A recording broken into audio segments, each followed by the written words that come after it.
everyone, welcome to HOA Fight Club. I'm Raylene Schifano.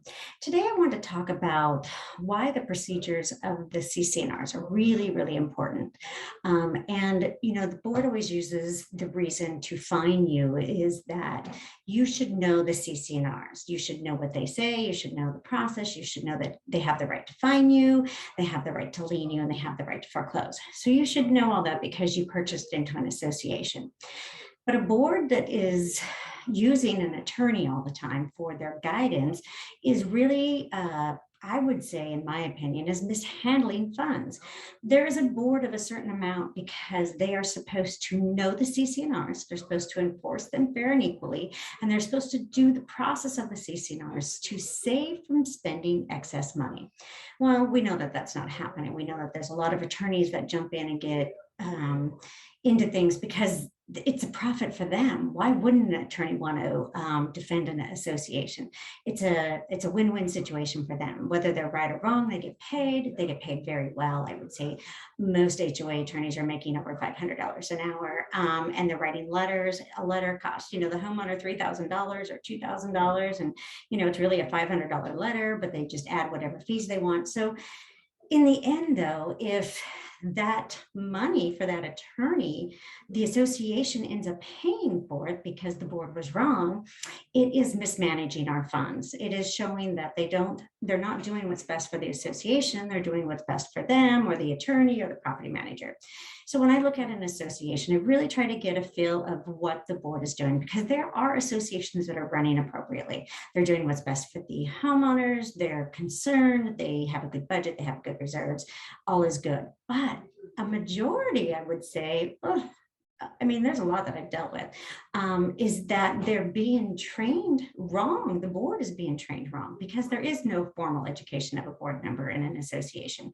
You're letting uneducated volunteers do corporate work that they may not even know how to do. So, we should really be cautious of who's on our board. You should want to know what's going on so that you can see everything. Transparency is key.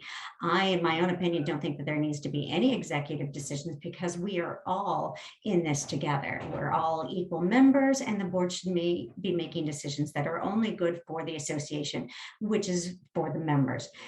So if attorneys are used before mediation has even been held or attempted, if you're getting fined and every day and fees are adding up and that you want to demand that hearing with the board, the attorney cannot be there unless they announce their presence. So if an attorney shows up to a meeting and doesn't give you an option to have your attorney present, didn't announce their presence, you need to report them. You need to or you need to tell them that you're not doing any of this without an attorney, since their attorney is there.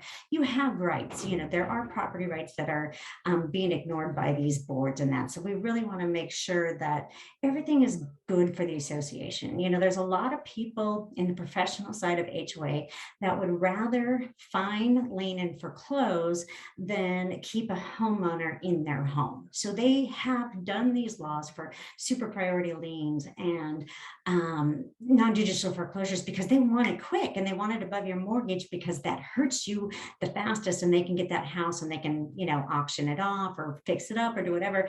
And that's supposed to recoup fees. But here's my issue.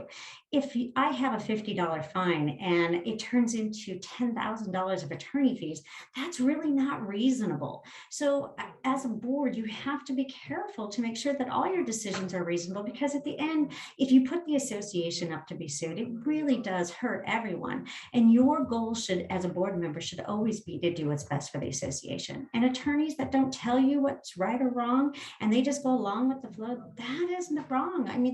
They should know the laws. Most of them teach. They have a membership to a trades group. They're very, even though they're not educated by the state, because they don't, in Washington state, they don't even have to be licensed. They get to come into our homes. The property managers are on our properties, and I think there should be a lot more governance over these property managers and maybe some background checks done, and even board members having background checks done. Who would just let anybody on a board that's getting, making multi-million dollar decisions every month? Some of these HOAs bring in big money condo associations. They're talking about thousands and hundreds of thousands and millions of dollars. So be aware of what's going on and remind your board what is right with the association guidelines by reading your declaration and your bylaws and the state law and getting to know those laws, because they're expecting you to know those, but they should know those also. In fact, they should have a higher duty of knowing those and shouldn't ever need an attorney unless they're going to some sort of mediation or arbitration. All right, these are my opinions. I'll see you on the next one.